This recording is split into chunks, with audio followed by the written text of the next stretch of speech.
بسم الله الرحمن الرحيم. نحمده ونصلي على رسوله الكريم. أما بعد، فقد قال الله تبارك وتعالى في كلامه القديم وفرقانه المجيد: أعوذ بالله من الشيطان الرجيم. بسم الله الرحمن الرحيم. وإن خفتم شقاق بينهما فابعثوا حكما من أهله وحكما من أهلها. صدق الله العظيم. وقال نبينا عليه الصلاة والسلام: لا طلاق ولا عتاق في إغلاق. صدق رسول الله صلى الله عليه وسلم. புகழ் அனைத்தும் அகிலத்தாருக்கு ரப்பாகிய அல்லாஹ் ஒருவனுக்கே உரித்தானது. ஸலவாத்தும் சலாமும் நம் உயிருக்கு உயிரான உயிரினும் மேலான கண்மணி நாயகம் முஹம்மது ரசூலுல்லாஹ் ஸல்லல்லாஹு அலைஹி வஸல்லம் அன்னவர்கள் மீதும், அன்னாரின் வெளியிலே வந்த சத்திய சஹாபாக்கள், தோழர்கள், நல்லவர்கள், இங்கே குழுமி இருக்கிற நம் அத்துணை பேர்கள் மீதும் அல்லாஹுவின் பேரருள் என்றென்றும் உரித்தாவதாக. கண்ணியத்திற்கும் மரியாதைக்கும் உரிய இந்த விழாவினுடைய தலைவர், இந்த துவாவை செய்து இந்த விழாவை துவங்கி வைத்த இம்தாதுல் உலூம் அரபிக் கல்லூரியினுடைய முதல்வரும் நூருல் உலமாவுமான ஹசரத் பெருந்தகை அவர்களே, இதற்கு தலைமையேற்று நடத்துகிற ஐயூப் ஹசரத் அவர்களே, எனக்கு முன்னால் அற்புதமான உரைகளை இங்கே தந்த, வாழ்த்துரை தந்த, சிறப்புரை தந்த உலமா பெருமக்களே, நீதி அரசர்களே, வழக்கறிஞர்களே, இங்கே வந்திருக்கிற இந்த சமுதாயத்தின் இமை போன்ற உலமா பெருமக்களே, இந்த சமூகத்தினுடைய வழிகாட்டிகளாக இருக்கிற முத்தவல்லிகளே, ஜமாத்தினுடைய பொறுப்பாளர்களே, ஆரம்பமாக இப்படி ஒரு சிந்தனையோடு ஒரு கூட்டத்தை கூட்டுவதற்கு வாய்ப்பளித்து நம்ம எல்லாம் ஒன்று கூட்டி அல்லாஹுக்கு நன்றி சொன்னவனாக, நிறைய நேரங்கள்ல விதவிதமான நிகழ்ச்சிகளில் கலந்து கொள்ளுகிறோம். ஆனால் ஒரு சமுதாயத்தினுடைய சிந்தனையோடு களம் காண வேண்டும் என்கிற அடிப்படையில் இப்படி ஒரு நிகழ்ச்சிகளை கூட்டி இருவரும் வழக்கறிஞர்களை இங்கே அழைத்து எங்களுக்கு வழிகாட்டுதல் வேண்டும் என்கிற அந்த முனைப்பு எடுப்பது ஒரு அற்புதமான செயல். சமீப காலங்களில் எந்த மேடைகளில் போனாலும், நான் குறையாக சொல்லுவதாக நினைக்க வேண்டாம்,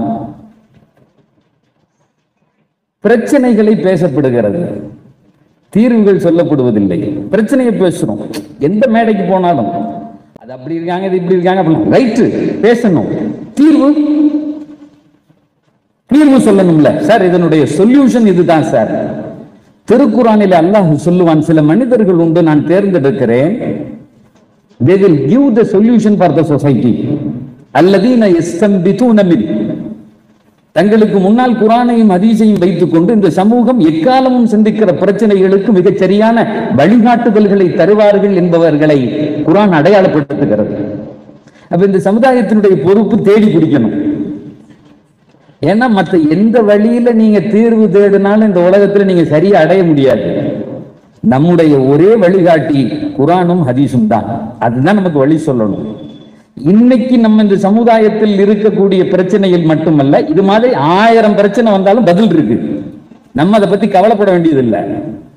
அடாடு இவங்கெல்லாம் இப்படி சொல்லிட்டாங்களே, நடுத்தருக்கு வந்துருவோமோ, இந்த சமூகம் என்ன ஆகும், அப்படிலாம் கவலைப்பட வேண்டியதில்லை. ஏன் அப்படின்னு கேட்டா பெருமானார் சொல்லுவார்கள், இன்னி தரத்துக்கும் அலல் மஹஜ்ஜத்தில் பைதா. அற்புதமான வார்த்தை. இன்னி தரத்துக்கும் அலல் மஹஜ்ஜத்தில் பைதா லைலுஹா கநஹாரிஹா. உங்களை முட்டுச்சந்தில் விட்டு விட்டு இந்த சமூகம் அடுத்து என்ன செய்ய வேண்டும் தெரியவில்லையே, யாராவது தலைவர்களும் வழிகாட்டிகளும் எங்களுக்கு தேவை என்று கூக்குரல் இடுகிற இடத்தில் விட்டுட்டு போல. நபி சொல்றாங்க, உங்களை விட்டுட்டு போல. இன்னி தரத்துக்கும் அலல் மஹஜ்ஜத்தில் பைதா, ஒரு பேரொளியின் மீது நான் உங்களை விட்டு போகிறேன். லைலுஹா கநஹாரிஹா, அதனுடைய இரவும் பகலை போன்றதுன்னாங்க. we are blessed எந்த பிரச்சனைக்கும் நம்மால் குர்ஆன் ஹதீஸில் இருந்து அதற்குரிய தீர்வுகளை எடுக்க முடியும், அதை நடைமுறைப்படுத்த முடியும். இந்த 2024 மிகச் சுகமாக வாழுவதற்குரிய அனைத்து வழிகாட்டுதல்களையும் குர்ஆனும் ஹதீஸும் தருகிறது. எடுத்து இயம்புவதற்கும் செயல்படுத்துவதற்கும் தான் இப்ப நம்ம களம் தேவை. எடுத்து இயம்புவதற்கும் செயல்படுத்துவதற்கும் களம் தேவை. பிரச்சனைகளை பேச வேண்டியதில்லை, அதுல ரொம்ப கவனம் செலுத்தி இருக்கத்தான் செய்யுது. எது எடுத்தாலும் கூட இன்றைக்கு தலாக் எடுத்துக்கணும் அப்படின்னு சொன்னா ரொம்ப நீதிபதி எல்லாம் சொன்னது மாதிரி ரொம்ப மோசமான ஒரு நிலையில சமூகத்தினுடைய தலாக்குகள் போய்கொண்டிருக்கிறது. ஏன் அப்படி சொல்றாங்க? இப்ப சார் சொன்னது மாதிரி 2 நாள் லீவு சார், நைட்டு கல்யாணம் முடிச்சு காலையில வேணாங்கிறாங்க சார், ரொம்ப கேஷுவலா சொல்றாங்க. நிறைய காவிகளிடத்திலே பேசும்போது அவர்கள் சொல்லுகிறார்கள், இன்றைக்கு தலாக்கெல்லாம் குறைஞ்சுட, பசங்க பயப்படுறான், பொண்ணு ஸ்ட்ராங்கா இருக்கா, நீ வேணாண்டாங்கிறாள. இன்றைக்கு குலா பெருக்கி விட்டது, வேண்டாங்கிறா. மறுநாள் காலையில் என்ன வாழ்ந்தாங்க சார்? PhD ஹோல்டரா இருக்காங்க, நிறைய படுத்திருக்கிறார்கள், நிறைய பணம் இருக்கிறது, வாழ்க்கை இல்லையே. நான் சொல்றது புரியுதா? இதெல்லாம் எதுக்கு? இதெல்லாம் எதுக்கு? வாழ்றதுக்கு தானே. அதுவே இல்லாம இப்ப இந்த அறிவெல்லாம் இருந்து என்ன செய்ய போறோம் நம்ம? சகோதரர்களே, சில புள்ளிகளை நோக்கி நாம் நகர வேண்டியது இருக்கிறது.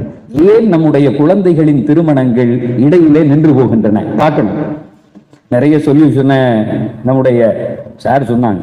ஒன்னொன்னுக்கும் ஒரு வயசு இருக்கு சார், அந்த வயசுல அந்தந்த காரியங்களை முடிக்கணும். அன்னைக்கு ஒரு பையன் காலேஜ்ல படிச்சுட்டு போயிட்டான், திரும்ப காலேஜுக்கு சர்டிபிகேட் வாங்குறதுக்காக வேண்டி வந்தான், என்ன சந்திக்க வந்தான். நான் கேட்டேன், தம்பி கல்யாணம் எப்பன்னு கேட்டேன். கேட்கறது தானே, இது பையனை கேட்கலாம்ல, கல்யாணம் எப்பப்பா அப்படின்னு கேட்டேன். அவன் ஒரு பதில் சொன்னான், சார் உங்களுக்கு புரியுதுன்னா. எப்படி?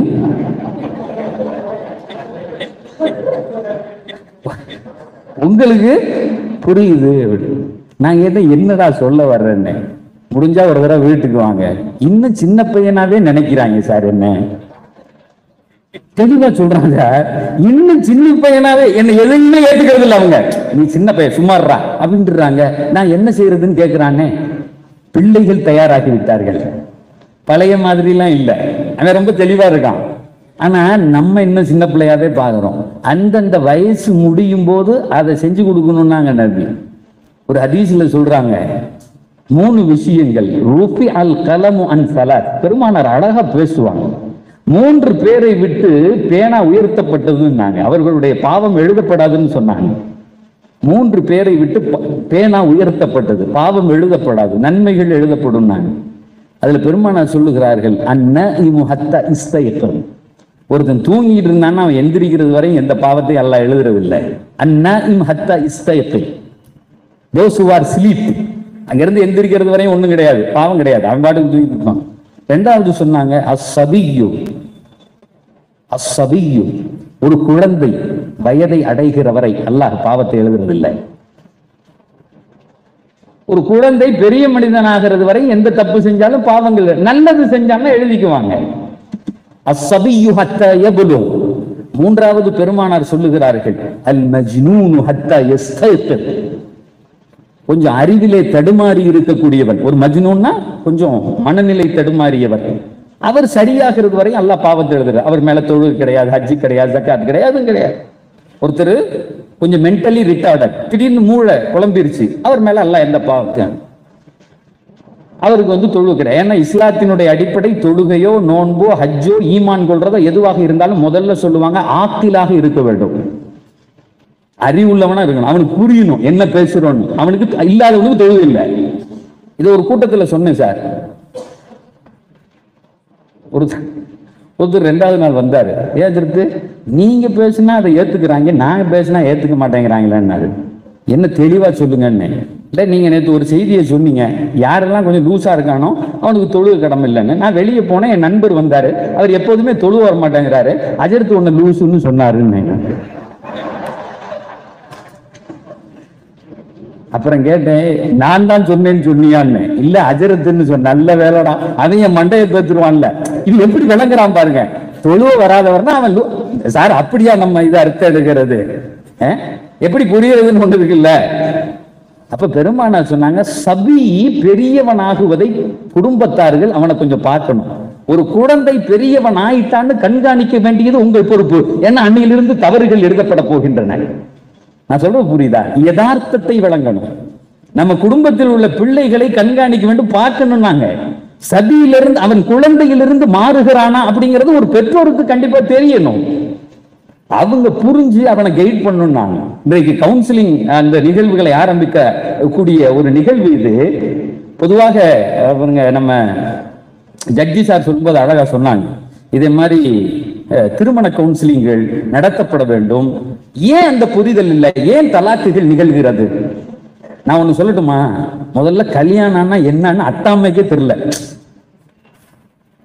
சார். பெற்ற தாய்க்கும் தந்தைக்கும் கல்யாணம்னா என்னன்னு தெரியல. கல்யாணம்னா அன்னைக்கு காலையில அவனை கூப்பிட்டு நீ மாப்பிளடா நீ பொண்ணுன்னு சொல்லிடுறாங்க, முடிஞ்சு போச்சா சார்? ஒரு இன்ஜினியரிங் காலேஜில் சீட்டு வாங்க முடியுமா? அப்படி போய் ஒரு மெடிக்கல் காலேஜில் சீட்டு வாங்க முடியுமா? எதுவும் இல்லாம வாழ்க்கைங்க கூடிய மிகப்பெரிய தடாகத்திற்குள்ளே அவர்கள் பயணிக்க வேண்டி இருக்கிறது. ஏதோ புடிச்சிட்டு வந்து நீ மாப்பிள்ளை நீ பொண்ணுன்னு விட்டுட்டா அவனுக்கு மாலை போட்டவன சந்தோஷம் ஆயிருது, நமக்கும் மாலை போட்டாங்கடா அப்படின்னு. வாழ்க்கை லீடு பண்ண தெரியுமா சார்? குர்ஆன் அழகாக சொல்லுகிறது. குர்ஆன் அழகாக சொல்லுகிறது. நீங்க உங்களுடைய கல்லூரிகளுக்கு எப்படி சில தேர்வுகளையும் சில குவாலிட்டிகளையும் வைத்திருக்கிறீர்களோ, சில ஸ்லாப் இருக்குல்ல ஒண்ணுக்குமே. நான் இஷ்டப்பட்டா போய் டாக்டர் ஆயிட முடியாது, நான் இஷ்டப்பட்டா போய் இன்ஜினியர் ஆயிட முடியாது இல்ல. அதே மாதிரி கல்யாணத்திற்கென்று சில ஸ்லாபுகளை மார்க்கம் வைக்கிறது. ஒரு மாப்பிள்ளன்னா குறைஞ்சபட்சம் ஃபிட் சொன்னார்ல டாக்டர், ஃபிட் டு சர்வைவ், வாழுவதற்குரிய ஃபிட்டஸ்ட் அவன்கிட்ட இருக்கா அப்படிங்கிறதுக்கு சில செய்திகளை மார்க்கம் வைக்கிறது. அதை வேதம் நமக்கு சொல்லி தருகிறது. இன்னைக்கு இங்க வந்திருக்க எல்லாருமே ஜமாத்தினுடைய தலைவர்கள், ஜமாத்திலே பொறுப்பாக இருக்கக்கூடியவர்கள். சார் கடைசியா முடிச்சுட்டு போகும்போது ஒரு செய்தியை சொன்னார். இன்னைக்கு நிறைய கணவனும் மனைவியும் ஃபிட்டா இருக்காங்களான்னே தெரியல அப்படிங்கக்கூடிய ஒரு வார்த்தையை சொன்னார். சமீபமாக ஒரு ஊருக்கு போயிருந்தேன். அந்த ஜமாத்து தலைவர் சொன்ன வார்த்தை, ஹசரத் நாங்க எங்க ஊர்ல ஒரு முடிவு பண்ணிருக்கோம்னாரு. என்ன முடிவு பண்ணிருக்கீங்க சொல்லுங்க, நல்ல முடிவா இருக்கட்டும். உடனே அவர் சொன்னாரு, இனிமேட்டு மாப்பிள்ளைகளுக்கு டாக்டர்கிட்ட போய் இவன் ஆம்பளை தான் சர்டிபிகேட் வாங்கிட்டு வந்தா தான் கல்யாணம்னாரு. இவரு யதார்த்தமா சொல்றாருல்ல, அவர் சொல்றாரு. நான் எனக்கு ஒரு மாதிரி ஆயிடுச்சு, என்ன சார் இப்படி சொல்றியா, ஆம்பளைக்கு தானே கல்யாணம் முடிச்சு வைப்போம் அப்படின்னு கேட்டேன். இல்ல ஹசரத் தலைவலியா இருக்கு, 3 நாள்ல கல்யாணம் பண்ணிட்டு போயிடுறான். கேட்டா இவன் ஆம்பளை தன்மையே இல்லைன்னு சொல்றான். இதை உறுதிப்படுத்துறதுக்கு இந்த 2 குடும்பத்தையும் உட்கார்ந்து கல்யாணத்துல 10 நிமிஷம் கையெழுத்து போட்டுறோம் சார். அவர் சொல்றாரு, கல்யாணத்துல 10 நிமிஷம் கையெழுத்து போட்டுறோம், ஆனா இந்த பஞ்சாயத்தை பாக்குறதுக்கு பல வருஷம் ஆகுது, தேவையே இல்லைங்கிற. அவர் சொல்றாரு, இனி ஆணோ பெண்ணோ டாக்டர்கிட்ட போய் ஒரு ஃபிட் சர்வை வாங்கிட்டு வந்துடுறா, ஃபிட் டெஸ்ட் பண்ணி வாங்கிட்டு வந்துரு, இவன் குழந்தை பெற தகுதியானவன், அதுக்கப்புறம் கல்யாணம். சிரிக்கிறதுக்கு சொல்ல சார், நடக்கிறத சொல்றேன். வருத்தமான செய்திகள். நிறைய ஆண் பசங்களுக்கு குழந்தை பெற தகுதி இல்லாத நிலையில் இருக்கிறார். ஒரு கல்லூரியில பேராசிரியரா இருக்கேன். எங்க கல்லூரியில சமீபமாக இந்த ட்ரக் சம்பந்தமா ஒரு டாக்டரை கூப்பிட்டு வந்து பேச சொன்னோம். ட்ரக் அதனுடைய தீமைகள் என்ன கொஞ்சம் சொல்லுங்க. அப்போ அவர் வந்து பெரிய ஒரு இது வச்சிருக்காரு, ஹாஸ்பிட்டல் வச்சிருக்காரு, ஹர்ஷமித்ரா ஹாஸ்பிட்டல். அதனுடைய எம்டி தான் வந்திருந்தார். அவர் பேசிட்டு கீழே வந்து உட்கார்ந்து என்கிட்ட சொன்னாரு, சார் சில விஷயம் டக்குன்னு இப்படி சொல்ல முடியல, நீங்க மாணவர்கிட்ட சொல்லிடுவீங்களான்னு கேட்டார். சொல்லுங்க சார் அப்படின்னு.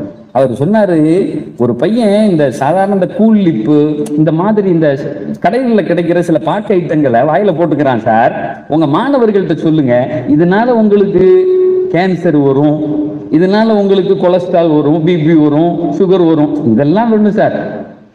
இப்படி நீ சாப்பிட்டன்னா உனக்கு கல்யாணம் முடிக்கும் போது குழந்தை வைக்க முடியாதுன்னு சொல்லுங்க சார். இத சொல்லிட்டு இன்னொன்னையும் சொன்னாரு, யார் ஒருத்தன் தொடர்ந்து போனோகிராஃபி பாக்குறானோ, இந்த நியூடிட்டியான படங்களை பாக்குறானோ, அந்த பையனுக்கு குழந்தை தரிப்பதில் மிகப்பெரிய பாதிப்பு இருக்கிறது. இந்த 2ஐயும் செய்யறது ஒரே கம்பெனி தான். இந்த 2 வேலையும் செய்யறது, இந்த படத்தை போடுறதும் சரி இதையும் சரி செய்யறேன் ஒண்ணு. அதுக்கு மருந்து வச்சிருக்காங்க இல்லையா, ஃபெர்டிலிட்டி இன்ஃபெர்டிலிட்டி சென்டர், குழந்தை கருத்தரிப்பு மையம், அதையும் அவன் தான் வச்சிருக்கான்னு. நான் சொல்றது புரியுதா சார்? இதை செஞ்சா நீங்க வருவடாங்கிறாரு, நீங்க தான் வந்து நின்னாகணும் சார். வருத்தத்தோடு சொல்லுகிறேன், உங்கள் ஊரில் எப்படி என்று தெரியவில்லை, திருச்சியினுடைய மைய பகுதியில் தென்னூர் என்ற ஏரியா இருக்கிறது, பொட்டி கடை மாதிரி வச்சிருக்கான் சார். பொட்டிக்கடை மாதிரி கருதரிக்கிற மையங்கள் பொட்டிக்கடை மாதிரி பெருகிறது. அப்படின்னா என்ன அர்த்தம்? சுயமாக குழந்தை பெறுகிற தகுதியை இந்த சமூகம் இழந்து வருகிறதுன்னு அர்த்தம். நிறைய புர்காக்கள் இருக்கிறார்கள், நிறைய புர்காக்கள் இருக்கிறார்கள். ஒரு காலம் இருந்தது 10 பிள்ளைய பெப்பான் சார், 13 பிள்ளை இருக்கும். எங்க பிள்ளை இருக்குன்னே தெரியாது. நிறைய நேரங்கள்ல சாயங்காலம் தான் அடப்பாங்க. 1 2 3 4 5 இல்ல, 5 காணும்டா தேடுறான்னா அவன் எங்கேயாவது வைக்க பொருளை போட்டு தூங்கிட்டு இருப்பான்.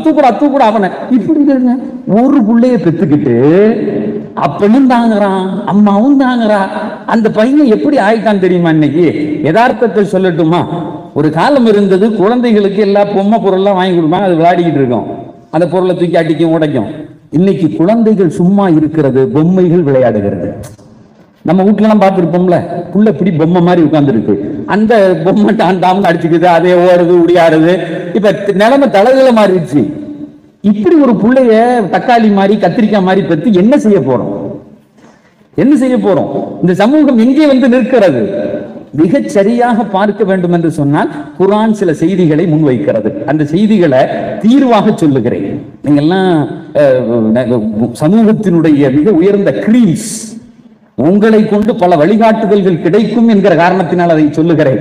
அல்லாஹ் திருக்குர்ஆனில் ஆணுக்கு 2 கடமையாய் சொல்லுகிறார். ஒரு பயலுக்கு கல்யாணம் முடிக்கணும்னா 2 குவாலிட்டி இருக்கணும் சார், குர்ஆன் சொல்லுகிறது. ஒரு பெண்ணுக்கு கல்யாணம் முடிக்கணும்னா 2 குவாலிட்டி இருக்கணும் சார். இன்னைக்கு ஸ்கூலுக்கு போனா பையனுக்கும் ஒரே பாடம், பொண்ணுக்கும் ஒரே பாடம், அப்படித்தானே? எங்க சார் கூட சொன்னார் இல்லையா, நம்ம மகள் கழுகிற பாத்திரத்தை மகன் கழுவதில் என்ன வந்து விட்டது, அந்த அம்மா விட்டுருமா சார்? சார் எந்த வீட்லயாவது பெத்து தாய் பையனை கழுவி விட்டுருவாக்கு?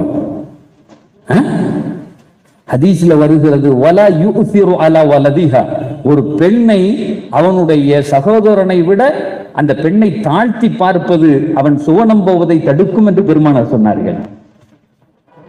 ஒரு ஆம்பளை பையில தூக்கி பிடிச்சி ஒரு பொம்பளை பிள்ளையை கீழே வைக்கிறது இருக்குல்ல, தடுக்கும் என்று சொன்னார்கள். சொர்ணத்துக்கு போறதுக்கு தடுக்குன்னாங்க.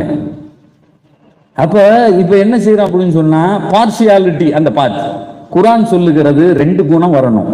நீ வந்து MA படிக்க வை, MPhil படிக்க வை, PhD படிக்க வை, அந்த பிள்ளையை என்னவாவும் ஆக்கு.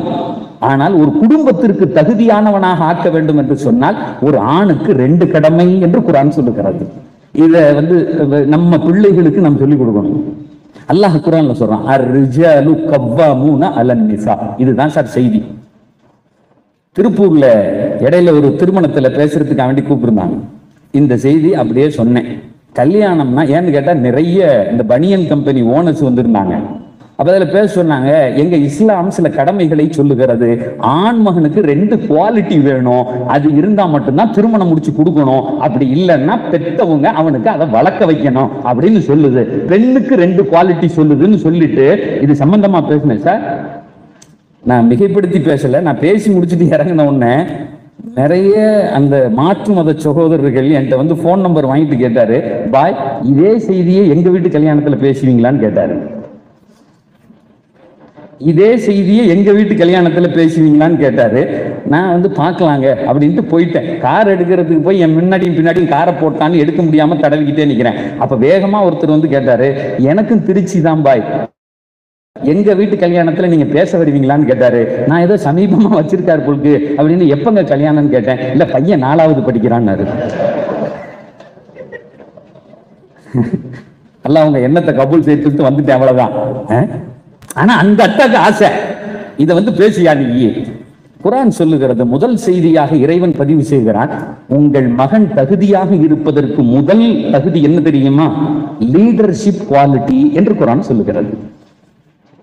Leadership quality. அப்ப என் பையன் கோட்டு போட்டுக்கிட்டே தெரியணுமா சார்? ஒரு கம்பெனிக்கு ஓனரா இருக்கணுமா?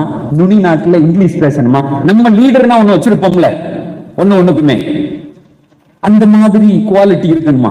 இப்ப இந்த கடையில ரெப்லாம் வருமா சார், ரெப்ரசன்டேட்டிவ். இந்த பையில இது வந்து மாத்திரை மருந்து வைக்கிறதுக்கு அவனுக்கு அழகா ஒரு பேர் வச்சிருக்கான். கையிலே பை, கழுத்திலே டை, வாயிலே போய். இவனுக்கு பேர் ரெப்புங்கிறான். கையில ஒரு பைய தூக்கணுமா, கழுத்துல ஒரு. அதை MBA படிச்சவனுக்கு எல்லாம் இன்னைக்கு கொண்டு வந்துட்டான். நல்ல பொய் சொல்ல தெரிஞ்சா அவன் பெரிய ஆளுங்கிறான். குர்ஆன் சொல்லுகிறது லீடர்ஷிப் குவாலிட்டி இருக்கணும். அப்படின்னா என்ன? அப்படியே உள்ள போனோம்னா அல்லாஹ் சொல்லுகிறான், லீடர்ஷிப் குவாலிட்டினா என்னன்னு தெரியுமா சார்? ஒரு பெரிய கம்பெனியில ஒரு 50,000 பேரை வச்சு வேலை வாங்குறவனு லீடர் தான். நம்ம தெரு முக்கு கடையில ஒரு நாடார் கடை வச்சிருப்பார்ல, அவரும் லீடர் தான். அவருக்கு இந்த பொருளை எவ்வளவுக்கு வாங்கணும், இந்த பொருளுக்கு எவ்வளவு லாபம் வச்சு வித்தா நமக்கு லாபம் கிடைக்கும் தெரியும். நாடார் மட்டுமல்ல, தெருல வண்டி தள்ளிக்கிட்டு காய்கறிகளை விற்கிறானே அவனுக்கும் மார்க்கெட்ல இந்த விலைக்கு வாங்கி இந்த விலைக்கு வித்தா நமக்கு லாபத்தோட இருக்கான். தெரியுது இல்ல சார்? இதுதான் லீடர்ஷிப் குவாலிட்டி, வேற ஒண்ணும் இல்ல. சரி, ஒரு ஆணிடத்தில் என்ன லீடர்ஷிப் குவாலிட்டி இஸ்லாம் எதிர்பார்க்கிறது? அதற்கு விளக்கம் எழுதுகிற பெருமக்கள் எழுதுகிறார்கள், லீடர்ஷிப் குவாலிட்டினா வேற ஒண்ணும் கிடையாது, தலைமைத்துவ பண்புனா வேற ஒண்ணும் கிடையாது. உன் பிள்ளைக்கு ஒரு செய்தி தெரியணும், அது என்ன தெரியுமா? டிசிஷன் மேக்கிங் அத்தாரிட்டி என்று எழுதுகிறார்கள். எந்த பிள்ளைகளுக்கும் நாம் சொல்லிக் கொடுப்பதில்லை, பிரச்சனைக்கு தீர்வு அதுதான் சார். உங்க பிள்ளை ஒழுங்கா அந்த குழந்தை வாழுவதற்கோ அல்லது அந்த கணவன் வாழ வைப்பதற்கோ முதல் தகுதியை குர்ஆன் சொல்லுகிறது, டிசிஷன் மேக்கிங் அத்தாரிட்டி, முடிவெடுக்கிற தன்மை. ஒரு மகனுக்கு என்னைக்கு கல்யாணம் பண்ணி வைக்கிறீங்களோ, மனைவியை பிடித்து கையில கொடுத்த உடனே அவன்கிட்ட சொல்ல வேண்டியது, நான் என்னது ஜவ்வஜ்துக.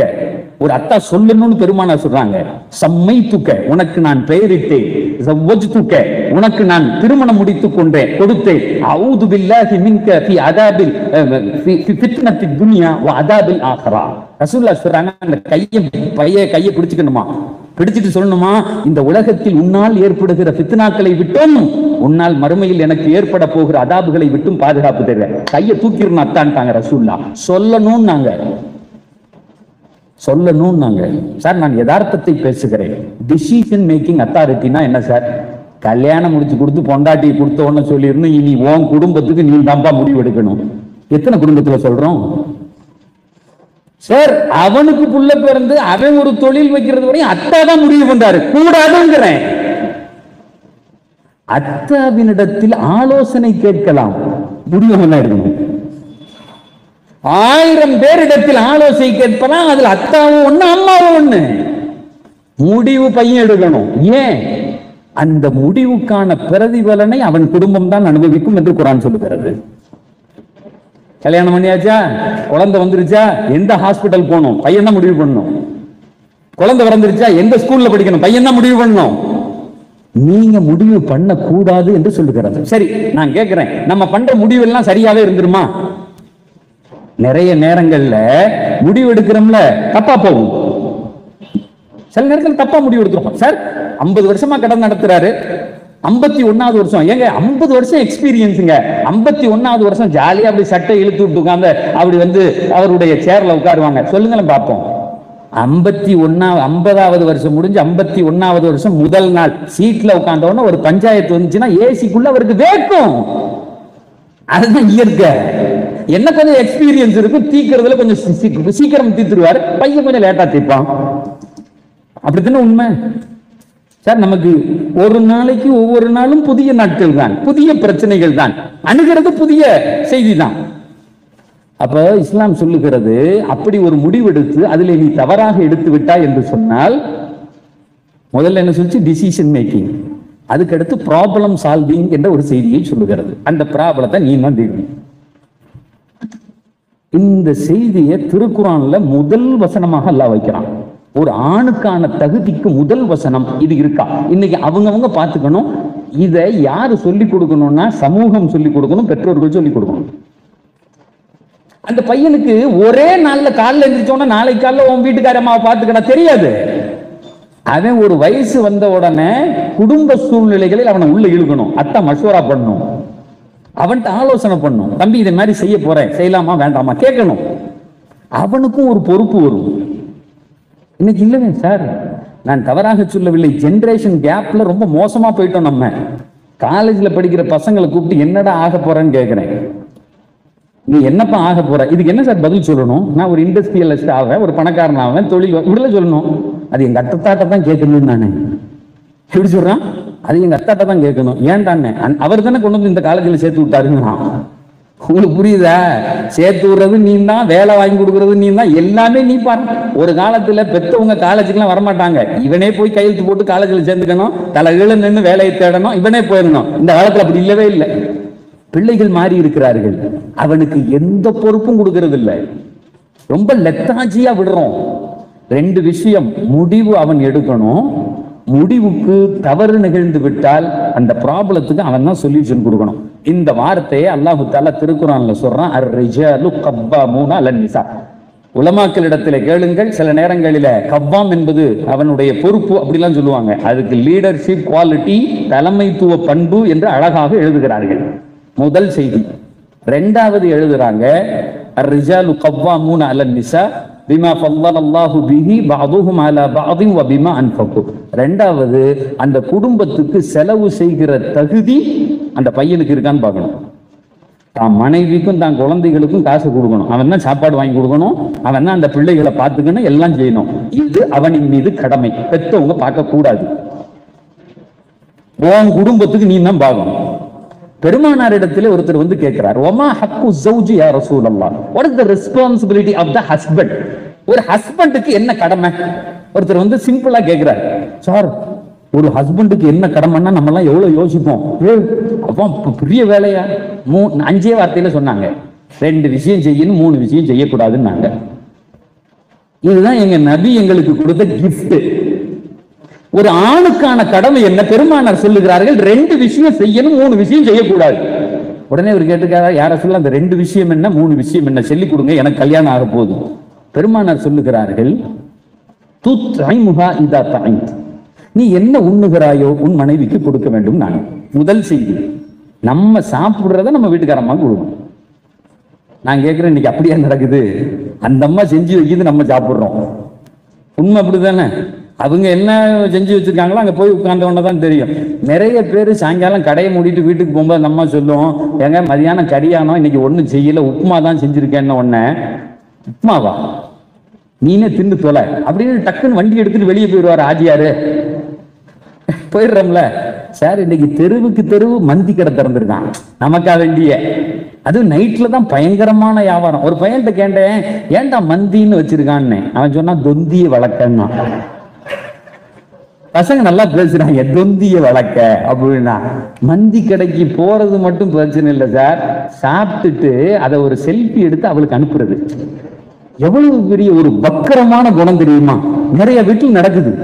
அங்க போய் தின்னு போட்டு தான் அதை இதை தின்னுகிட்டு இருக்கான் அந்த அம்மா உட்காந்து, எதை ஆக்கி வச்ச அந்த உப்புமாவை இவரு இந்த கோழி அப்படி விரிச்சு வச்சு அது படுத்திருக்க மாதிரி 2 போட்டோவை எடுத்து அந்த அம்மாவுக்கு அனுப்பி விடுறது. ஒரு சந்தோஷம், அனுப்பிட்டன்ல அப்படின்னு. நபி சொன்னாங்க, நீ சாப்பிட்றத கொடுக்கணும். நீங்க விருந்துக்கு போய் பிரியாணி சாப்பிட்டு வந்தா உன் வீட்டுக்காரம்மாக்கும் பிரியாணி கொடுக்கணும்னாங்க. இதை ஒரு பயான்ல சொன்ன உடனே ஒருத்தன் வந்து கேட்டான், அப்படி அந்த கல்யாண வீட்டுல கேட்டா தருவாங்களா கருத்து அப்படின்னா. விட்டா சக்தியே தூக்கிட்டு போயிடுவோம்டா நீ அப்படின்னு. சக்தியும் தூக்கிட்டு அஜர்த்து சொன்னாரு, கோடியா என் வீட்டுக்காரி கடையில வரும்போது வாங்கிட்டு வந்து கொடுக்கணும்னு. அந்த அம்மாவும் பிரியாணி சாப்பிடணும்ல, யதார்த்தத்தை சொல்லணும்ல. நீங்கள் உண்ணுவதை உண்ண கொடுக்க வேண்டும். 2வது ரசூலுல்லாஹ் சொன்னாங்க, ஃபக்ஸிஹா இதத்தஸை, நீ உடுத்துவதை உன் மனைவிக்கு உடுத்தி பார்க்க வேண்டும். சார் இன்னைக்கு வெளியே போகும்போது மிடுக்கா போறோம், இன்னைக்கு இங்க வந்திருக்கோம், எப்படி வந்திருக்கோம் எல்லாருமே நல்ல நீட்டான ஆடைகளை அணிந்து வந்துடும். நம்ம வீட்டுக்கார அம்மாக்கும் இதே மாதிரி ட்ரெஸ்ஸுகளை வாங்கி கொடுத்து அந்த அம்மாக்களை போட சொல்லணும். நிறைய நேரங்கள்ல இதை சொன்ன உடனே ஒருத்தர் வந்து கேட்டாரு, யாஜரத்து நீங்க வேற அந்த பழைய நைட்டியை தான் எப்போதுமே போட்டிருக்கா, அதை பார்க்கறதுக்கு எனக்கே சகிக்க மாட்டேங்குது. நான் கேட்டேன், ஏன்பா இதே போட்டிருக்க அந்த சேலையெல்லாம் கேட்டேன். நீ கொடுக்குற வேலைக்கு அந்த மக்கள் தான் அடுப்பாங்கலையிலே காலையில இருந்து நிக்கிறேன், இந்த நைட்டியை போடாம சேலையை கட்டிக்கிட்டா நிற்பாங்க. சார் யதார்த்தத்தை பேசுகிறேன். ஒரு முசாஃபர் ஒரு பக்கீர்சா அப்படி வர்றான், அம்மா ஏதாவது கொடுங்க. இந்த அம்மா ஒரு 5 ரூபாய் எடுத்துட்டு வந்து வேகமா போடுது, மேலையும் கீழையும் பார்த்துட்டு வீட்டு ஓனர் இல்லையாங்கிறான். இதுதான் ஓனர். பக்கீர்சா முடிவு பண்றான், இது நம்ம கேசுகளுக்குன்னு. ஏன் சார் அப்படி இருக்கிறதுக்கா இஸ்லாம் சொல்லி இருக்கு? நல்ல ஆடைகளை அணிய வேண்டும். அதே ஒரு கல்யாணத்துக்கு போகும்போது அந்த அம்மா எப்படி இருக்குன்னு பாருங்களேன், பொண்ணை விட போட்டி போடுறாங்களே, பொண்ணோட சேர்ந்து நின்னா எது பொண்ணுன்னு தெரிய மாட்டேங்குது, அப்படி டாப் டக்கரா போறாங்க. இஸ்லாம் சொல்லுகிறது உள்ள இருக்கும்போது அப்படிங்குது. இதை பெண்ணுக்கு சொல்லுவதை போன்று பெருமான. இப்ப நமக்கே வெளியே போறோம்னா நமக்கு ஒரு இயற்கை இருக்கிறது, குளிப்போம், பிரஷ் பண்ணுவோம், அத்தர் போடுவோம், அப்படித்தானே? இங்க வர்றதுக்கு முன்னாடி என்ன செஞ்சிருப்போம், நல்லா நீட்டா ட்ரெஸ் பண்ணி ஒதுக்குதெல்லாம் செஞ்சு. சில பேர் வந்து ஃபேஷியல்லாம் பண்ணிக்கிறாங்க முக்கியமான இடத்துக்கு போகும்போது. ஏன் தலைவர் வரலன்னு கேட்டேன். அந்த செக்ரட்டரி பொருளாளர் பார்த்து சிரிச்சாரு, கல்யாணத்துல லேட் ஆகிட்டாரு, கொஞ்சம் பவுடர்லாம் அடிச்சுட்டு வருவாருங்க, அதை எடுத்து என்ன முன்னாடி உட்காரணும்ல, அதை எடுத்து பவுடர்லாம் யாரு உங்க ஊர் தலைவர்கள் இல்ல, அது வேற ஊர், எங்க ஊர் செய்யுது. அப்ப பவுடர்லாம் அடிச்சுக்கிட்டு தான் நம்ம பெருமானார் என்ன செய்வார்கள் தெரியுமா? வீட்டிற்குள்ளே வரும்போது குளிப்பார்கள்னு வருது, வீட்டிற்குள்ளே வரும்போது பல் துலக்குவார்கள்னு வருது, வீட்டிற்குள்ளே வரும்போது அத்தர் பூசுவார்கள்னு வருது. என்னைக்காவது நம்ம செஞ்சிருக்கோமா? வீட்டுக்குள்ள வரும்போது என் மனைவி இடத்தில் நான் எதை எதிர்பார்க்கிறேனோ அவள் ஆகுவதற்கு முன்னே நான் ஆக வேண்டும். நாங்க ரசூலுல்லாஹி ஸல்லல்லாஹு அலைஹி வஸல்லம் ஒரு தடவை செஞ்சு பார்க்கணும்ல. ரெண்டு விஷயம் நபி செய்யணும். நாம் உண்ணுவதை உண்ண கொடுப்பது கடமை என்றார்கள், உடுத்துவதை உடுத்த கொடுப்பது கடமை என்றார்கள். மூணு விஷயம் செய்யவே கூடாதுன்னு மூணு விஷயம் செய்யவே கூடாது. முதல் செய்தியை சொன்னாங்க, உங்கள் மனைவிகளை நீங்கள் முகத்தில் அடிக்காதீர்கள். அடிக்காதீங்கன்னா அடிப்பவன் நம்மை சார்ந்தவன் அல்ல. சில நேரத்துல கையை நீட்டிடுறாங்க சார், இன்னைக்கெல்லாம் அதை ஒத்துக்க முடியாது. ஏன்னா யாரும் அஜர்த்து சொல்லும் போது சொன்னார், இந்த நீயா நானால இவர் இந்த செயலில் இருக்காரு, அந்த அம்மா அந்த செயலில் இருக்கு, அங்கிருந்து ஏதாவது இவர் சொல்றாரு அப்படி உடனே அந்த அம்மா சொல்லுது, வீட்டுக்கு தானே வந்தேன், வாடா நீங்க வீட்டுக்கு. நமக்கே பயமா இருக்கு, அவ கையை காட்டுறத பார்த்த, இந்த வாடா நீ வீட்டுக்கு அப்படின்னு. அதை நடத்துறவன் பயந்துட்டு, மா என்னம்மாங்கிறான், உங்களை இல்ல சார். இந்த நடத்துறவன்ட்ட வாடா போடால பேசணும், புருஷன்ட்ட இறங்கி பேசணும். நாங்க நபி குழஞ்சு பேசக்கூடாதுன்னு குர்ஆன் சொல்லுகிறது. ஒரு கணவன் இல்லாத நேரத்தில் ஒருத்தன் தட்டுறான், கதை தட்டினோட திறந்துட்டு யாருன்னு கேட்கணும். ஒரு மாதிரி பேசினான்னா நாய எட்ரா செருப்பன்னு சொல்லணும்னு குர்ஆன் சொல்லுது. மிகைப்படுத்த வார்த்தையா பேசணும், யாரா நீன்னு கேட்கணும். ولا تخضعن بالقول குர்ஆன் சொல்லும், ولا تخضعن بالقول فيسمع الذي في قلبه مرض. அல்லாஹ் குர்ஆன்ல சொல்லுவான், எவன் உள்ளத்தில் நோய் இருக்கிறதோ நீ கொஞ்சம் குழஞ்சு பேசினோன்னா இன்னும் கொஞ்சம் பேசலாம்னு நினைப்பான். பேசாதாங்க, உன் புருஷன்ட்ட இறங்கி பேசுங்கிறது. சமூகம் அப்படி மாறி இருக்கு. புருஷனை டேய்னு கூப்பிடுறது 2K கிட்ஸ், ஏதோ ஒரு அஜர்த்து 2K கிட்ஸ்னாரு, டிஜிட்டல் கிட்ஸுங்கிறான். புருஷனை வாடா போடாங்கிறார். அப்படிலாம் பேச இது சொல்லித்தருது மார்க்கம் நமக்கு. உன் மனைவியை அடிக்காதே என்று பெருமானார் சொன்னார்கள். முதல் செய்தி. இரண்டாவது சொல்றாங்க, வலா தத்ரிபில் வஜ். அடுத்தாங்க முக்கியமான செய்தி, வலா தக்பஹ். பெருமானார் சொல்றாங்க, அசிங்கமாக உங்கள் மனைவியிடத்தில் பேசாதீர்கள் என்று சொன்னார்கள். கெட்ட கெட்ட வார்த்தைகளை பேசக்கூடாது, மனைவியை அன்பா அழைக்கணும் அப்படின்னு சொல்லிட்டு தான் அழைத்து காண்பித்தார்கள். தன் மனைவியை ஆயிஷ்னு கூப்பிடுவாங்க. அன்னை ஆயிஷாவை ஆயிஷ்னு கூப்பிடுவாங்க. ரொம்ப லவ்வபிள் வேர்ட்ஸ். அந்த அம்மா அப்படி பூரிச்சு போயிடுவாங்க. அப்படி கூப்பிடணும்னு சொன்னாங்க. சண்டையில் கூட குறைஞ்ச வார்த்தை பயன்படுத்த. சார், ஏதாவது சண்டை வந்த உடனே நம்ம எல்லாம் பேசுறது என்ன தெரியுமா? கொப்பன் ஒரு லூசும் பாரு. சிரிக்கிறத பார்த்தா பல பேர் வீட்டுல நடத்திருக்கும் போய். அதாவது இந்த அம்மாவை திட்டுறது இல்ல, உன்னை பெத்தாலும் நான் கொப்பேன், அவன் ஒரு உன் தம்பி அற அப்படின்பாரு. நான் சொல்றேன், அதே வார்த்தையை திரும்ப கேட்கறதுக்கு எவ்வளவு நேரம் ஆகும்? அதே வார்த்தையை திரும்ப கேட்கு என்ன ஆகும்? வீட்டுல பெரிய சண்டை வந்துடும். பேசாதீங்க. ரசூலுல்லாஹ் சொன்னாங்க, அழகான வார்த்தைகளை சொல்லி திட்டேன். கரும்புன்னு திட்டேன், இப்ப என்ன வந்துச்சு? திட்டுறதுன்னு முடிவு பண்ண பின்னாடி சீனின்னு திட்டேன். நல்ல வார்த்தைகளை பயன்படுத்துங்கள், அழைப்பதற்கும் பேசுவதற்கும். இது இரண்டாவது செய்தி. மூணாவது பெருமானார் சொன்னாங்க, இதான் முக்கியமான செய்தி. எனக்கு முன்னாடி பேசின அவங்க உலமாக்கள் குறிப்பிட்ட இந்த செய்தி தான் மூணாவது செய்தி. பெருமானார் சொன்னாங்க, வலா தஹ்ஜுருஹா இல்லா ஃபில் பைத். இன்னைக்கு இந்த தலாக்கினுடைய காரணமும் அதனுடைய தீர்வும் அந்த ஒத்த வார்த்தை தான். 1400 ஆண்டுகளுக்கு முன்னால் இந்த தலாக்கிற்கு எங்கள் பெருமானார் சொன்ன தீர்வு அந்த ஒத்த வார்த்தை தான். என்ன தெரியுமா சொல்றாங்க? வலா தஹ்ஜுருஹா இல்லா ஃபில் பைத். உன் மனைவியோடு நீ சண்டையிடுவதாக இருந்தாலும் உன் அறைக்குள் மட்டும் தான் அது நடக்கணும். நாங்க அப்படின்னா யார சொல்ல என்னன்னு கேட்டாங்க. உனக்கும் உன் மனைவிக்கும் நடக்கிற சண்டை உன் மகனுக்கு தெரியக்கூடாதுன்னாங்க. குழந்தைகளாக இருந்தாலும், even though they are the children, even though they are the children, குழந்தைகளாக இருந்தாலும் சண்டை பிள்ளைகளுக்கு தெரியக்கூடாது. சார், பிள்ளைகளுக்கே தெரியக்கூடாதுன்னா பெத்த அத்தா அம்மாக்கு தெரியலாமா? அன்னைக்கு ஒரு பஞ்சாயத்துல ஒரு இடத்துல ஜமாத்துல கூப்பிட்டு பேசிட்டு இருக்காங்க. அந்த அம்மா சொல்லுது, இவர் கூட வாழ மாட்டாரு, மாளாது என் மொவ அப்படின்னு ஒரே சண்டை. ஏன் அப்படின்னு சொன்னா இப்படி பேசிட்டாரு. அந்த பஞ்சாயத்துக்காரங்க சொன்னாங்க, கொஞ்ச நேரம் நீங்க எல்லாம் அமைதியா இருங்க அப்படின்னு அந்த பொண்ணையும் ஆணையும் கூப்பிட்டு ஒரு அறைக்குள்ள விட்டு 2 பேரும் பேசிட்டு வாங்க அப்படிங்க. அந்த 2 பேரும் பேசிட்டு சிரிச்சுட்டே வெளியே வராங்க. இல்லைங்க நாங்க சேர்ந்து வாழ்றோம்னு புருஷனும் கொண்டாடின்னு சொல்றான். ஆனா அந்த அம்மா விட மாட்டேங்குது. அது எப்படி நீ அவன் கூட இருப்ப? என்ன சார் இது? சார் வாழ போறவங்க அவங்க 2 பேரும் நல்லா இருக்கான். இப்ப இந்த சார் இந்த ட்ரெயின் கதை சொன்னார்ல, உங்களுக்கு எல்லாம் அந்த ட்ரெயின்ல அவர் சொன்ன கதை எது முடிவு தெரியுமோ இல்லையோ, ஒண்ணு மட்டும் தெரியும், இவர் அந்த பொண்ணை வெறுக்குன்னு பார்த்தது, இவர் வீட்டுக்காரமா ஏயா பாக்குறேன்னு கேட்டது.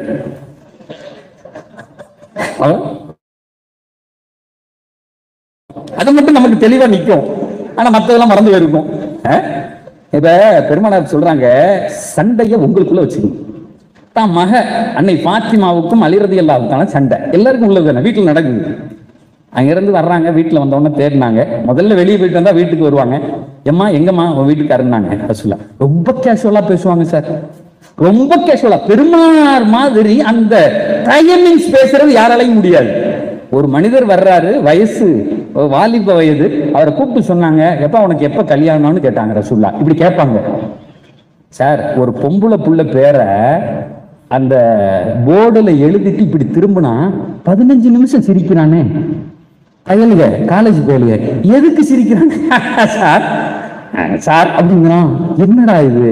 அவனுக்கு ஒரு பெரிய கிளர்ச்சி அந்த பேர் ஏற்படுத்துது இல்ல இல்லையா? இப்ப ஒருத்தனை கூப்பிட்டு எப்படா கல்யாணம்னு கேட்டா எப்படி இருக்கும்? ஒரு சஹாபியை கூப்பிட்டு கேட்டாங்க எப்ப கல்யாணம். ஏற்கனவே அவருக்கு சாப்பாட்டுக்கு வழி இல்ல, பள்ளியாசல தான் படுத்திருப்பாரு. இப்ப இவர் எப்படி கல்யாணம்? உன்னை கேட்டாரு, ஆர் யூ கிடிங் மீ அப்படின்னு கேட்டாரு. என்ன கிண்டல் பண்றீங்களான்னு.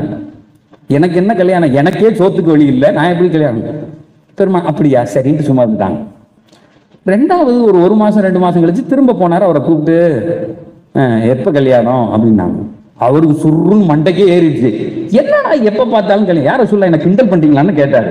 ரசூல்லா சிரிச்சுக்கிட்டே போயிட்டாங்க. போன பின்னாடிதான் பள்ளியாசல்ல உட்கார்ந்து இருக்கவர் தானே யோசிச்சு பாக்குறாரு, ரசூல்லா ஏன் நம்மளை கூப்பிட்டு கல்யாணம் கல்யாணம் கல்யாணம் கேட்டு. ஒரு முடிவு பண்ணும், அடுத்த தடவை எப்ப கல்யாணம்னா பண்ணி வைங்கன்னு சொல்லிடணும். வேலை முடிச்சு வச்சு இல்ல மேடம். இப்ப என்ன செய்யறாருன்னா, சுபு தொழுதவன அஸ்ஸலாமு அலைக்கும்ங்கறாரு, டீயை வாங்கிட்டு வராரு, தண்ணியை கொண்டு வர. ரசூல்லா கேட்கவே இல்லை. அதான் டிஸ்ட் அங்க கேட்கவே இல்லை. பேசாம இவர் வந்து சலாம் சொல்றாரு, அஸ்ஸலாமு அலைக்கும் ரசூலுல்லாஹ் அப்படின்னா வலைக்கும் சலாம்னு போயிட்டு இருக்காங்க. போயிட்டு இருக்கும்போது திடீர்னு ஒரு நாள் கேட்டாங்க எப்ப கல்யாணம்னாங்க. இந்த வார்த்தை தானே தேவ வார்த்தை எதிர்வார்த்தை அப்படின்னு சொல்லிட்டு முடிச்சு வச்சா கெட்டிக்குமே யார சொல்லாங்க. உடனே நபி சொன்னாங்க, அந்த வீட்டுல போய் பொண்ணு பார்த்துட்டு வா, நான் கேட்டேன்னு கேட்டுவாங்க. அவர் கல்யாணம் முடிச்சு வச்சாங்க. முடிச்சு வச்சுட்டு பெருமானார் ஒரு வேலையை செஞ்சாங்க. நம்ம பத்திரிகைகள் எல்லாம் நம்ம துவா அடிப்போம், பாரக்கல்லாஹு லக்க வ பாரக்க அலைக்க. அந்த கல்யாண துவாவை ஓதுங்கன்னு நம்ம அஜர்த்துமார்கள்ட்ட சொல்லுவோம், நமக்கும் தெரியும். அந்த ஒரு துவா மட்டும் பெருமானார் ஓதல, பல துவா ஓதி இருக்காங்க.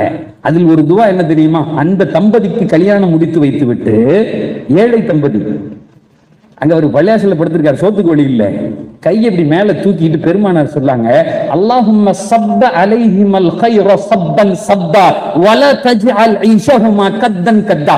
இப்படி ஒரு துவாவை அதற்கு முன்னும் பின்னும் யாருக்கும் பெருமானார் செய்யல. அல்லாஹும்ம ஜஅல் ஈஷஹுமா. அவர் சொன்னாங்க பெருமானார், யா அல்லாஹ் 7 வானத்தினுடைய கதவுகளையும் திறந்து எத்தனை ரஹ்மத்துகள் பரக்கத்துகள் இருக்கிறதோ இவர்கள் வாழ்க்கையில கொட்டுனாங்க. சார் ஒரு நபி துவா செஞ்சா என்ன சார் நடக்கும்? வலா தஜ்அல் ஈஷஹுமா கத்தன் கத்தா. எந்த காலத்திலும் இவர்களுக்கு சிரமம் வரக்கூடாது. அற்புதமான தம்பதிகளாக அவர்கள் உலகில் வாழ்ந்து மறைந்தார்கள். வரலாறு சொல்லுகிறது. சகோதரர்களே, 5 விஷயத்தை பெருமானார் சொன்னாங்க, 2 செய்யணும் 3 செய்ய, இதை சொல்லி கொடுக்கணும். சரி, ஆணுக்கு 2 தன்மைன்னு சொன்னோம். 1 லீடர்ஷிப் குவாலிட்டி, முடிவெடுக்கும் தன்மை. 2வது அதற்கு தீர்த்து வைக்கிற தன்மை. இது என் பிள்ளைகிட்ட இருக்கான்னு பார்க்கணும். அவன் MBA படிச்சிருந்தாலும் சரி, அல்லது BCom படிச்சிருந்தாலும் சரி, அல்லது வேலை செஞ்சாலும் சரி, இந்த திறமையை உங்கள் ஆண் மக்களிடத்தில் வளர்த்தால் இன்னைக்கு மீட்டிங் போட்டு போகிறோம்ல, இந்த தேவையே இருக்காது. ஏன்னா குர்ஆனை தவிர நமக்கு வேற ஒரு ஒளியும் கிடையாது, ஒண்ணு வழியும் கிடையாது, எதுவும் கிடையாது. அதுதான் நம்மளை வாழ வைக்கும். முதல் செய்தி. சரி, ஒரு பெண்ணுக்கு என்ன திறமை வேணும்? ஒரு பெண்ணுக்கு என்ன திறமை வேண்டும்? அதே ஆயத்திலே தொடர்ந்து அல்லாஹ் பேசுகிறான். ஒரு மனைவியாக வருபவளுக்கு என்ன திறமை வேண்டும்? நம்ம இப்ப எல்லாம் பாக்குறது படிச்சிருக்காளா, இது பண்ணிக்கா. இஸ்லாத்துல ஒரு செய்தி உண்டு, குஃபு அப்படின்னு ஒண்ணு பார்ப்பாங்க, பொருத்தம் அப்படின்னு பாக்குறது இஸ்லாத்துல திருமணத்தினுடைய கடமைகளில் ஒரு கடமை. பெருமானார் அது குறித்து நிறைய பேசியிருக்காங்க, சஹாபாக்கள் நிறைய பேசியிருக்காங்க. பொருத்தம் பார்க்கணும்பாங்க. நம்ம பொருத்தம் பார்க்கணும்னா ஜாதகம் பார்க்கறது அப்படி இப்படி அப்படி அல்ல. ஒரு ஆணுக்கும் பெண்ணுக்கும் குடும்ப ரீதியான பொருத்தத்தை பெருமானார் பார்க்க சொன்னார்கள். இந்த பெண் அந்த வீட்டுல போய் இருக்க முடியுமா? மென்டலி ஒன்னா இருப்பாங்களா?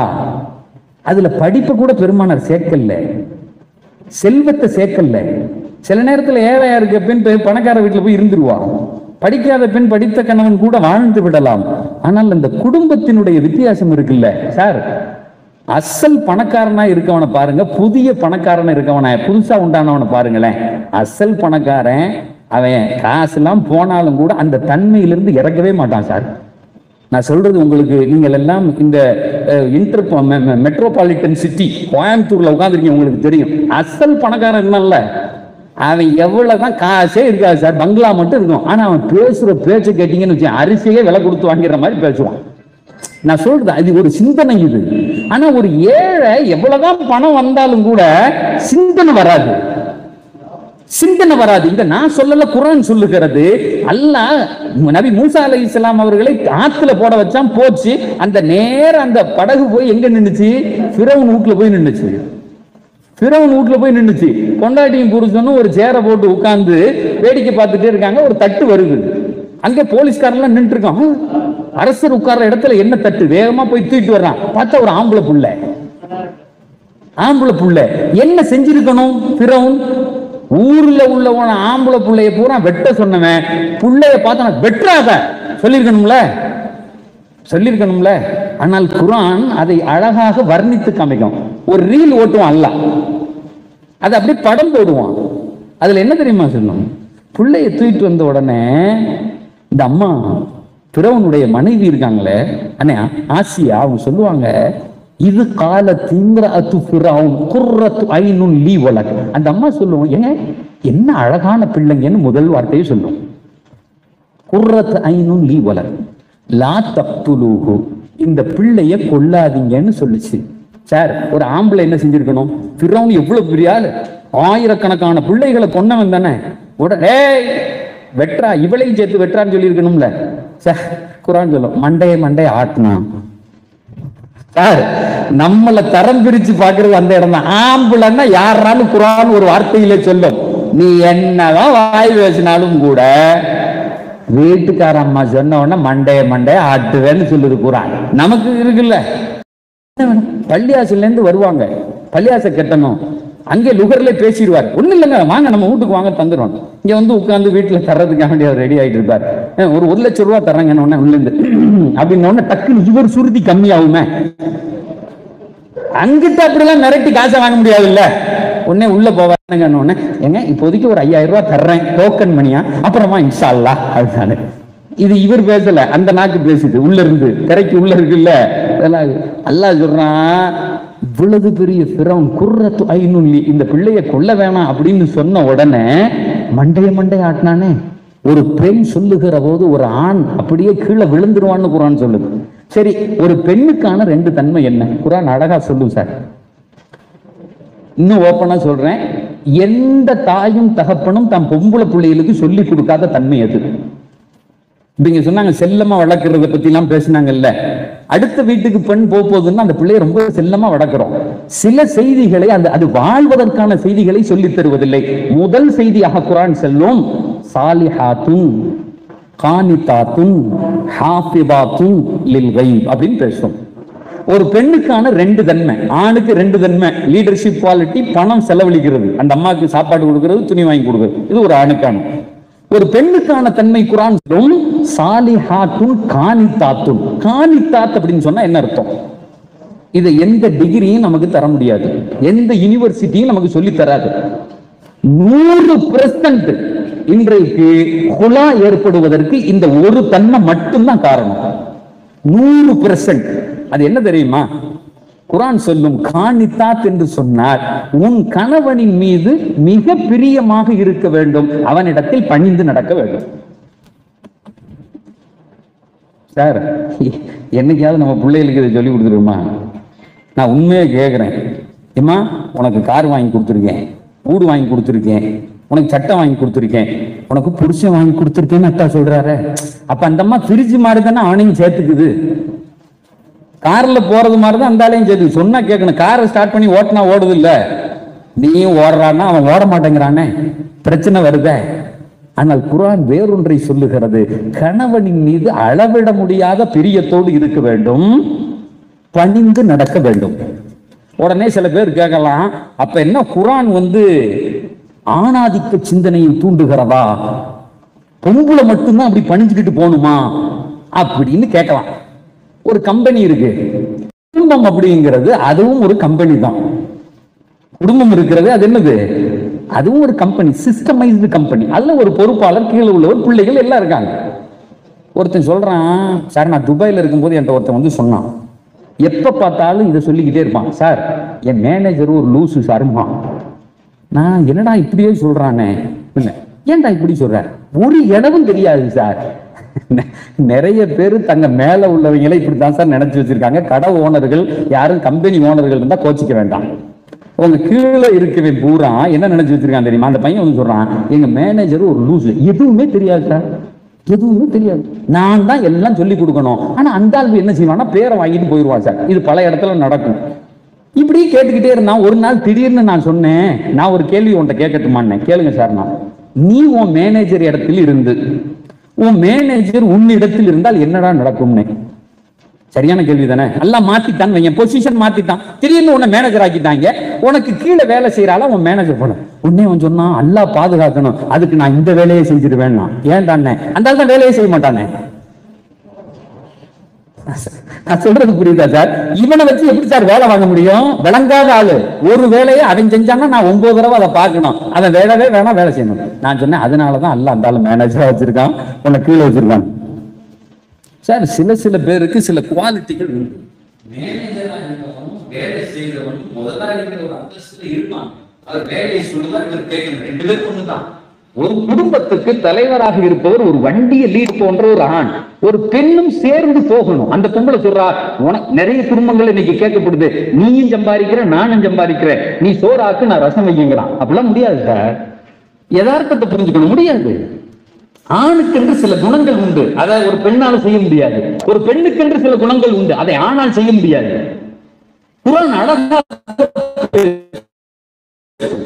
ஹதீசுகள் அழகாக பேசும். ஒரு ஹதீஸ்ல வருது, புகாரி முஸ்லிம்ல இந்த ஹதீஸ் வந்திருக்கு, குல்லுக்கும் ராயின் வ குல்லுக்கும் மஸ்ஊலன் அன் ராயியா. ஒவ்வொருவரும் பொறுப்புதாரிகள், அவர்கள் பொறுப்பை பற்றி கேட்கப்படுவீர்கள்.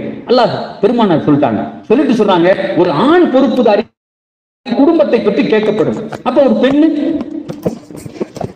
ஒரு பெண்ணு பெருமானார் சொல்றாங்க, அல் மர்அத்து ராயியத்துன் வ ஹிய மஸ்ஊலத்துன் அன் பைத்தி ஜௌஜிஹா. பெருமானார் சொல்றாங்க, ஒரு பெண் இருக்கிறாளே பொறுப்புதாரி, எதற்கு தெரியுமா? கணவனின் வீட்டுக்கு. அவதான் மேனேஜர்னாங்க. அவளை மட்டும் பாதுகாத்துக்கிறது இல்ல, கணவனையும் கணவனின் பொருளாதாரத்தையும் பிள்ளைகளையும் பாதுகாக்கிற பொறுப்பு அவளுக்குன்னாங்க. நான் சொல்றது புரியுதா? மிகப்பெரிய பொறுப்பை பெண்ணின் கையில்.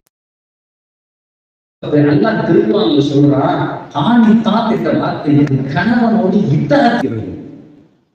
சார் ஒரு பெண் சொல்றா, ஏங்க உங்களை மாதிரி ஆகுமா அப்படின்னு சொல்லிட்டா அன்னைக்கு விழுகிறோம் தானே, அதுக்கப்புறம் எந்திரிப்பான்னு நினைக்கிறீங்க? இந்த இப்ப இந்த ஆதார் கார்டு எல்லாம் எடுக்க வரான் சார். சில இடங்கள் இப்ப பாக்குறேன், அவன் வந்தவொன்னா கேட்பான், அந்த ஐயா வருவாரு, வெள்ள அடிச்சோன்னா அவர் வருவார். வந்தவொன்னா, எங்க மேடம் இல்லையா அப்படிமா. எப்படி மேடம் இல்லையா? ஏன் தெரியுமா? இவர் ஏதாவது சொல்லிக்கிட்டே இருப்பாரு, அந்த அம்மா உள்ள இருந்து வெளியே வரும், என்னங்க ஆதார் கார்டு. இவர்கிட்ட போய் கேட்க, இவருக்கு தெரியாதுங்க. இவரு 10 கடையை வச்சு நடத்திட்டு இருப்பாரு, இவருக்கு தெரியாது, ஏன்ட்ட கேளியான்னு. அவன் பழகிட்டான். இனிமேட்டு இவர்கிட்ட கேட்டு லாயக்கு இல்லை. எந்த வீட்லயும் அம்மாக்கிட்ட கேட்டா ஒரு தடவையில முடிஞ்சிருச்சு. பொம்பளையாக என் வீட்டுக்காரருக்கு அறிவு இருக்குன்னு சொல்லி கேள்விப்பட்டிருக்கீங்க சட்டி சார்? அதுக்கு என்ன பாக்குறீங்கிறாங்க? நீங்க பாத்தீங்கல்ல ரயில்ல, இந்த கதையை எத்தனை மீட்டிங்ல பேசுவேன்னு எனக்கே தெரியாது. அந்த அம்மா சொல்லுது, அவ்வளவுதான் இதுக்கு விளங்காதுங்கன்னு நம்மள ஒரு முடிவு பண்ணி வச்சிருக்கால, புரியவே புரியாதுன்னு. அப்போ இஸ்லாம் சொல்லுகிறது, உன் கணவனோடு இயங்கி போக வேண்டும், அவன் வீட்டுக்கு நீ தான் பொறுப்புதாரி. ஒரு பெண் கணவனை இழந்த பின்னால் 30 ஆண்டு இல்ல 50 ஆண்டு வாழ முடியும். ஒரு ஆண் தன் மனைவி இறந்து விட்டால் 3 மாசம் கூட இருக்க முடியாது சார், இருக்க முடியாது. என்னுடைய நண்பனுடைய தகப்பனார் நான் முதல் வருஷம் படிக்கும்போது இறந்து போயிட்டார். இப்ப போன கொஞ்ச நாளைக்கு முன்னாடி என் வீட்டுக்கு அவர் அம்மாவை கூட்டிட்டு வந்திருந்தார். நான் ஆடிட்டேன். இது என் தாய் என்றார்.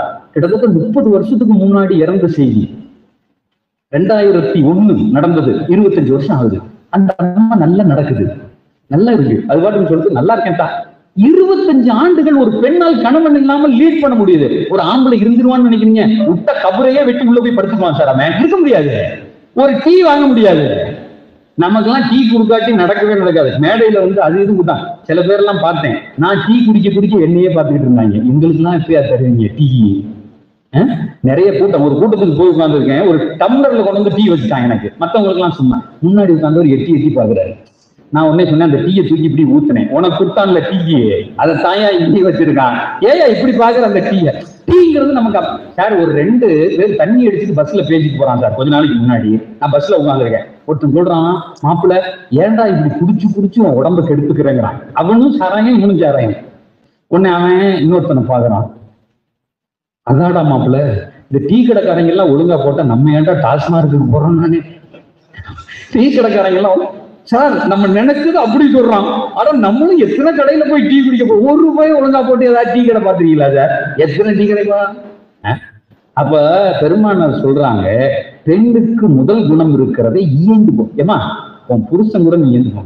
சார் ஒரு செய்தியை சொன்னாங்க, உங்க பிள்ளைகளை கூப்பிட்டு சொல்லி கொடுக்கணும்னு. சத்தியமா சொல்றேன், நீங்க காதுல சங்கு வச்சு ஊதுனால அந்த பிள்ளைகளுக்கு ஏறாது. அப்புறம் என்ன சார் செய்யலாம்? பிள்ளைகளுக்கு ஒரு குணம் உண்டு, இமிட்டேஷன். தான் அத்தாவும் அம்மாவும் எப்படி வாழ்றாங்களோ அதே மாதிரிதான் தன்னுடைய வாழ்க்கை பரிணாமத்தை பார்க்கும். ஒரு பெண்ணை யாருன்னு முடிவு பண்ணணும்னா இந்த அம்மா அப்படி இருப்பான்னு அர்த்தம். சொல்றது விளங்குதா? வீட்டுல தாய் தந்தையோட தந்தைக்கு குரலுக்கு கீழே அந்த அம்மா பேசி பழகிருந்தா இந்த பெண்ணும் பேச மாட்டாங்க. எங்க அத்தாவும் அம்மாவும் இப்படிதான் இருந்தாங்க, எனக்கும் இதுதான் வாழ்க்கை அப்படின்னு சொல்லுவா. ஆனா மாற்றமா இருக்கே. ஒரு பெண்ணுக்கு முதல் குணமாக இஸ்லாம் சொல்லுகிறது இயைந்து போவது, கணவனோடு சேர்ந்து போகும். 2வது குணம்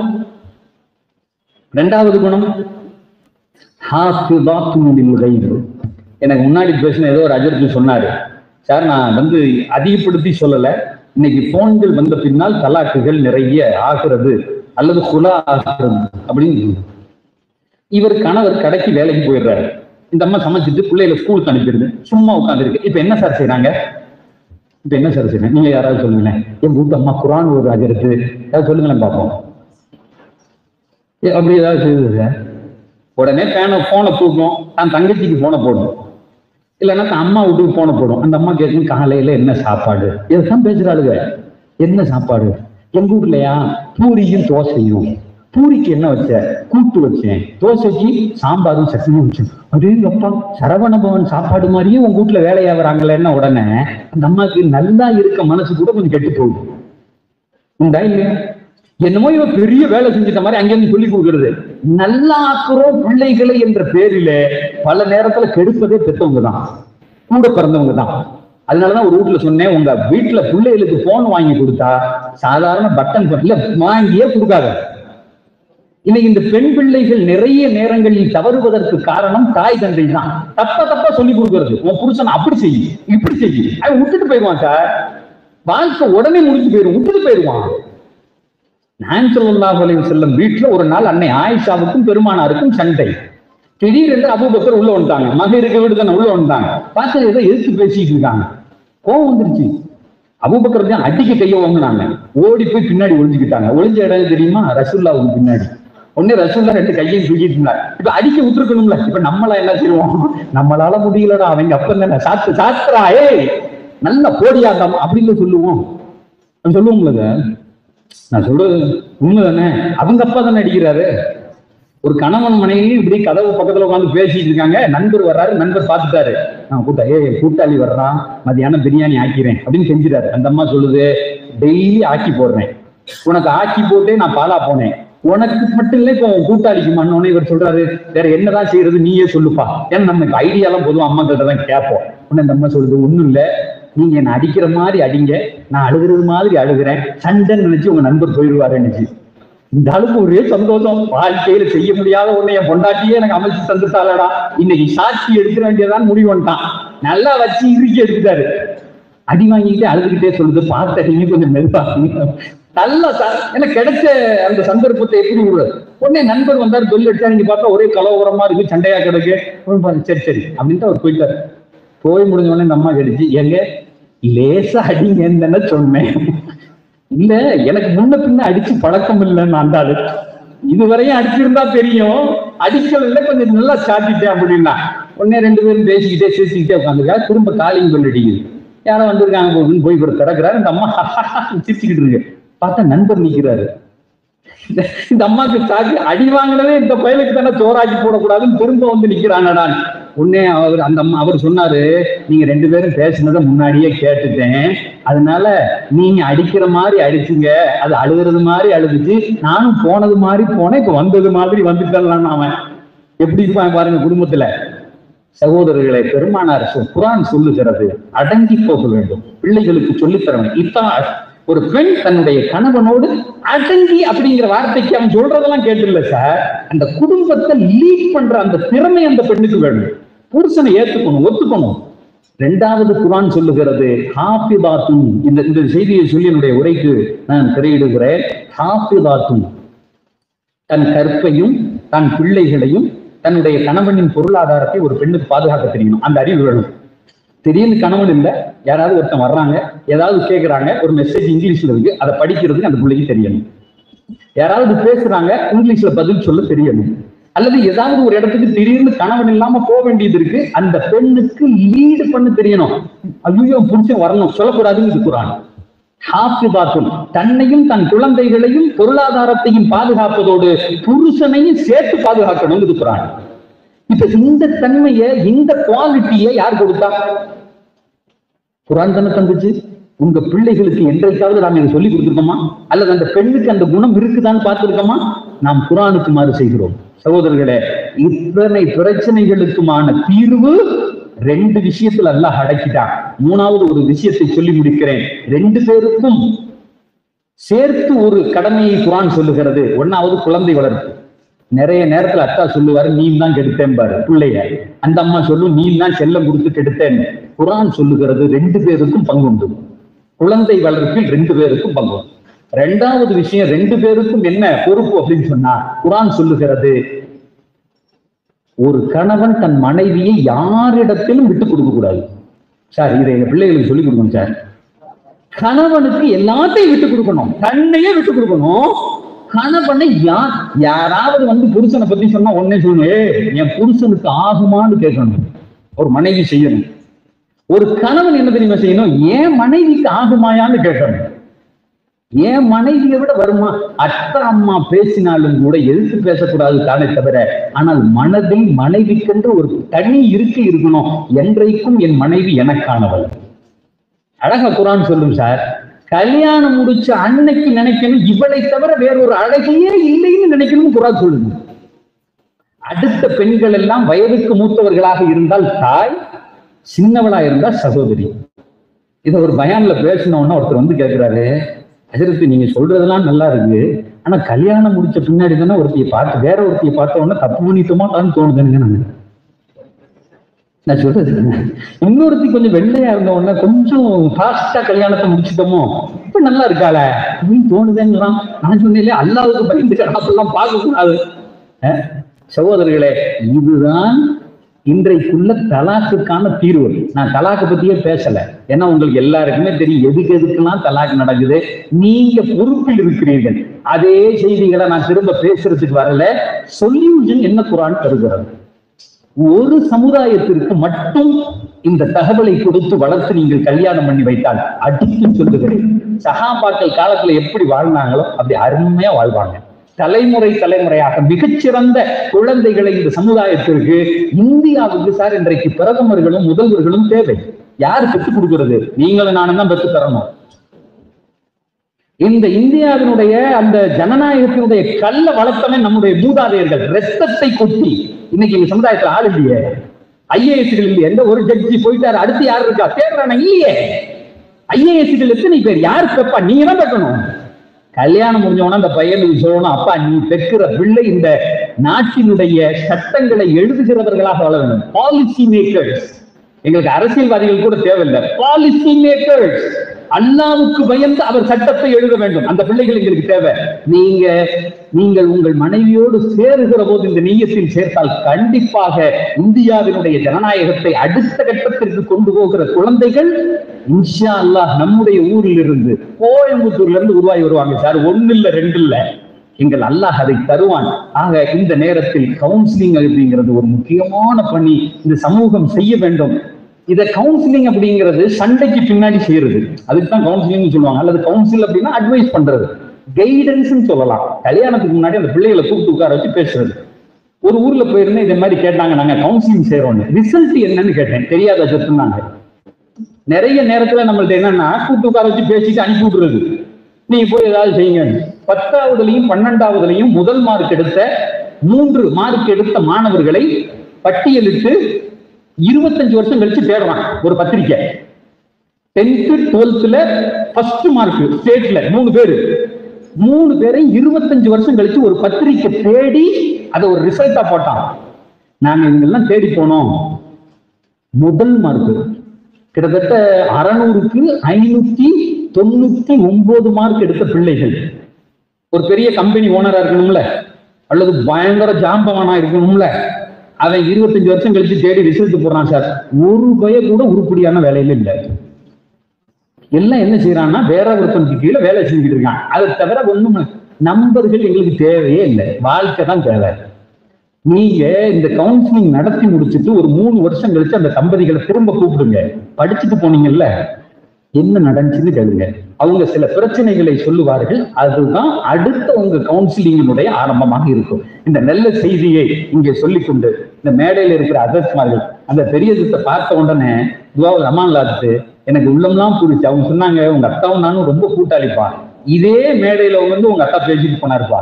வெளியே ஒரு அதிர்ச்சி சொன்னாங்க, இதே மேடையில் சார் என் தந்தை என வாக்கியமாக கருதுகிறேன். என் தந்தை நின்ற இடத்தில் 2014 அவங்க வஃபாத்தாயிட்டாங்க.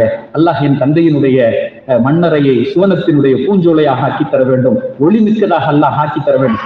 இங்க அத்தனை உலமாக்கள் இங்க பார்த்த உடனே சொன்னாங்க, என் பேரை அறிமுகப்படுத்துறதுக்கு முன்னாடி எந்த கூட்டத்துக்கு போனாலும் எங்க அத்தா பேர் தான் சொல்றாங்க. ஆவூர் அப்துல் ஷுக்கூர். இதுல சொல்லலாம், இந்த அப்துல் ரஹ்மான் உலூமி ஹஜரத் ஒரு நாள் போன் அடிச்சாங்க. நான் போன் அடிச்சேன். நீங்க யாருன்னு கேட்டாங்க.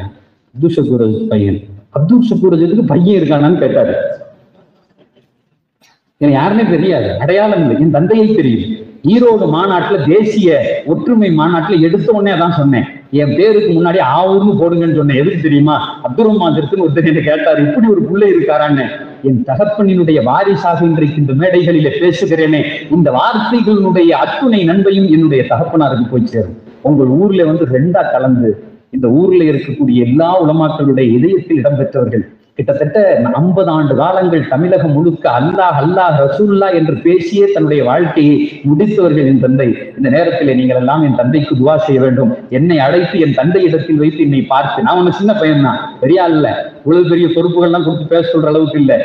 ஜட்ஜி ரிட்டையர்ட் ஆயிட்டாரு, 2 வருஷம் எக்ஸ்ட்ரா கூட்டிக்கிட்டாங்கிறாரு. எவ்வளவு விவரம் பாருங்க. எங்க ஜட்ஜா இருந்து அதுக்கு ஒரு எங்க சாருக்கு அல்லா ரஹ்மத் செய்வானா, இன்னும் பல 100 ஆண்டுகள் நல்ல ஆரோக்கியத்தோடு அது சார் வாழ்ந்து இன்னும் பல வழிகாட்டுதல்களை இந்த சமுதாயத்திற்கு செய்ய வேண்டும். இதை முன்னெடுத்து ஜமாத் உலமாவுக்கு அல்லாஹ்விடத்திலே கரமேந்தி துவா செய்கிறேன். இதற்கு வெளிரங்கமாக உள்ரங்கமாக உழைத்த அத்துணை பேருடைய அந்த உழைப்புகளை அல்லாஹ் அங்கீகரித்து இம்மையும் மறுமையிலும் இங்கே வந்திருந்த உங்கள் அத்தனை பேருக்கும் அல்லாஹ் தஆலா சுகந்தமான வாழ்க்கையை நாளை பெருமானாரோடு அமருகிற வாழ்க்கையை தருவானாக.